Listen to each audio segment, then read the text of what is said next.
नोश़रोफिरोज का खबर शामिल कयूं पिया। मंसूर मलक जे रिपोर्ट मुताबिक़ भिरिया सिटी बरसा ॻोठ महमद लोड़ीअ जे रहवासी ॻोठाणनि मुमताज़ बिरोही,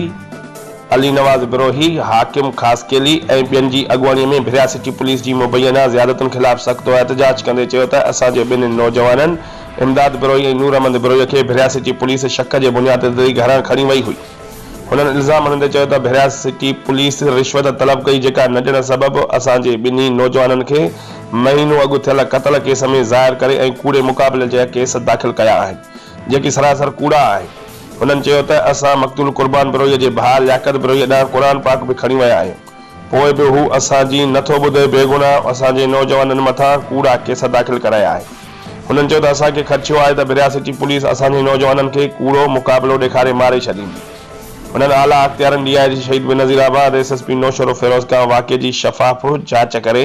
इंसाफ़ फ़राहम कयो वञे